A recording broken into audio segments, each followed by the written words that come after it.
সদৌ অসম প্ৰাক্তন আলফা সমন্বয়ৰক্ষী সমিতিৰ উদ্যোগত আৰু সদৌ অসম প্ৰাক্তন আলফা ওদালগুৰি জিলা আতিথ্যৰ ব্যৱস্থাপনাত আজি এদিনীয়া কাৰ্যসূচীৰে ওদালগুৰি জিলাৰ টংলাৰ লোকপ্ৰিয় গোপীনাথ বৰদলৈ স্মৃতি ভৱনত আৰু এই হোটেলৰ সভাকক্ষত আজি প্ৰাক্তন আলফা কেন্দ্ৰীয় সমিতিৰ সাধাৰণ সভাখন অনুষ্ঠিত হৈছে। এই সভাখনৰ মূল উদ্দেশ্য এটাই যে আমাৰ ওপৰত যিখিনি আৰোপিত গোচৰ এই গোচৰসমূহ সোনকালে প্ৰত্যাহাৰ হ'ব লাগে। এটা ফেজৰ গোচৰসমূহ যদিও প্ৰত্যাহাৰ হ'ল তথাপি যিবিলাক হিনিয়াছ ক্ৰাইম সেই হিনিয়াছ ক্ৰাইমৰ গোচৰবিলাক আজিও আছে, তাত কিছুমান অসুবিধাও আছে। ধৰি লওক সেই গোচৰবিলাকত পোনপটীয়াকৈ পৰেশ বৰুৱা জড়িত হৈ আছে, পোনপটীয়াকৈ আলফা স্বাধীন ব্যক্তি জড়িত হৈ আছে। কিন্তু আমি যিহেতু স্বাভাৱিক জীৱন গ্ৰহণ কৰিলোঁ গতিকে তেখেতসকল আমাৰ পৰা জংঘলত আছে, গতিকে আমাৰ লাইনটো সম্পূৰ্ণ সুকীয়া কৰি এই বিষয়সমূহ নিষ্পত্তি কৰিব লাগে। আমি এটা কথা আচৰিত হৈছোঁ যে BLT NDFB গোচৰবোৰ যদি আমাতকৈ পিছত চাৰেণ্ডাৰ কৰাৰ পিছত নিষ্পত্তি হ'ব পাৰে, তেতিয়া প্ৰাক্তন আলফাৰ ওপৰত আৰোপিত গোচৰসমূহ কিয় নিষ্পত্তি হোৱা নাই? 2008 চনত এটা কেবিনেট সিদ্ধান্ত গ্ৰহণ কৰি প্ৰাক্তন আলফাৰ ওপৰত থকা আৰোপিত গোচৰসমূহ প্ৰত্যাহাৰ কৰা হ'ব বুলি তেখেতসকলে আমাক লিখিতভাৱে দিছিলে, কিন্তু আজিও কিন্তু প্ৰত্যাহাৰ হোৱা নাই। এইটো বৰ পৰিতাপৰ কথা। অৰ্থাৎ আমি যদি ক'বলৈ যাওঁ যে কোনো চৰকাৰৰ এই সতীৰ্থসকলৰ প্ৰতি যিটো সদ্ভাৱ থাকিব লাগে সেই সদ্ভাৱটো কিন্তু আমি দীৰ্ঘদিন দেখিবলৈ নাপালোঁ। আৰু আজিৰ তাৰিখত এই মানুহখিনি আপুনি চাওক যে 1998 চনৰ পৰা 2005 চনৰ 31 মাৰ্চলৈ যিখিনি মানুহে স্বাভাৱিক জীৱন গ্ৰহণ কৰিলে তাৰ আগৰ আৰু পিছৰ কিছু সতীৰ্থ আছে, পুনৰ সংস্থাপনৰ কিন্তু কোনো ব্যৱস্থা গ্ৰহণ কৰা নাই। মাত্ৰ SRDৰ জৰিয়তে ট্ৰেইনিং দিয়াই পেলাই 1 লাখ টকা চৰকাৰে দিছিল যদিও তাৰে 50,000 টকা আছিল ঋণ আৰু 50,000 টকা আছিল ৰাজ সাহায্য। সেই 1800 মানুহক অৰ্থাৎ অসমত যিমানবোৰ বিদ্ৰোহী সংগঠন আছিল সকলোৰে মিলি পেলাই 1800 মানুহক দিয়া হৈছিল। তাত আমি অৰ্থাৎ বিজয় হাজৰিকাই আছিলোঁ চেণ্ট্ৰেল কোঅৰ্ডিনেটৰ, আৰু তাত প্ৰাক্তন আলফাৰ কম সংখ্যক মানুহে পুনৰ সংস্থাপন পাইছিল। কিন্তু সেই পুনৰ সংস্থাপন পোৱাৰ লগে লগে কি হ'ল, বিশ্বৰ মহা অসুখ বা মহামাৰী ক'ভিড আহি সকলোৰে সন্মুখত দেখা দিলে।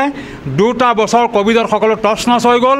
50,000 বা 1 লাখ টকালৈ কোনোবাই ব্ৰইলাৰ দোকান এখন, কোনোবাই পাণ তামোলৰ দোকান এখন, কোনোবাই সৰু চাহৰ দোকান এখন আৰম্ভ কৰিছিল যদিও ক'ভিডৰ কাৰণে সকলো শেষ হ'ল। গতিকে আমাৰ প্ৰায় 3,000 সদস্য এতিয়াও পুনৰ সংস্থাপন নোহোৱাকৈ আছে। আমি আপোনালোকৰ জৰিয়তে অসম চৰকাৰৰ গৃহ বিভাগৰ দায়িত্বত থকা মহামান্য তথা জনপ্ৰিয় মুখ্যমন্ত্ৰী হিমন্ত শৰ্মা দেৱক আমি অনুৰোধ জনাইছোঁ যে আমাৰ সমস্যাসমূহ সমাধান কৰাত তেখেতে যাতে অগ্ৰণী ভূমিকা গ্ৰহণ কৰে আৰু শান্তিপূৰ্ণভাৱে 2017-18 বিত্তীয় বৰ্ষৰ বাজেটত 18-19 বিত্তীয় বৰ্ষৰ বাজেটত আপোনালোকে যেনেকৈ কৈছিল যে প্ৰাক্তন আলফা সতীৰ্থসকলক সন্মান সহকাৰে জীয়াই থকাৰ ব্যৱস্থাটো আমি দিম, স্বয়ং আঁচনিৰ জৰিয়তে 2 লাখ টকা আমি প্ৰদান কৰিম।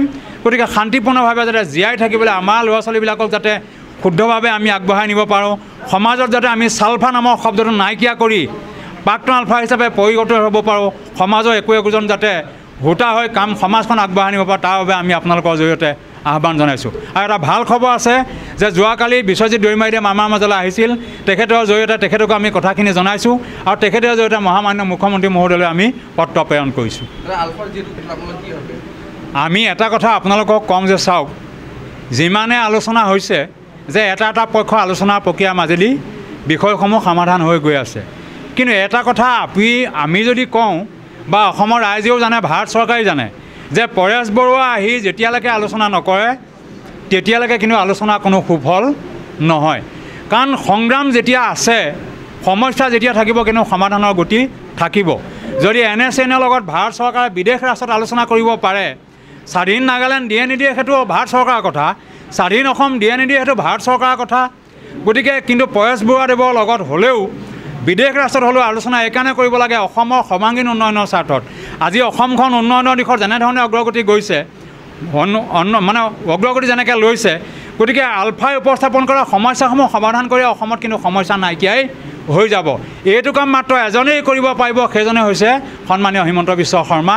তেখেতে যাতে ঐকান্তিক প্ৰচেষ্টা গ্ৰহণ কৰে আৰু মাননীয় প্ৰধানমন্ত্ৰী আৰু গৃহমন্ত্ৰীক তেখেতে কিন্তু সন্মান কৰি সমস্যাটো সমাধান কৰিব পাৰিব।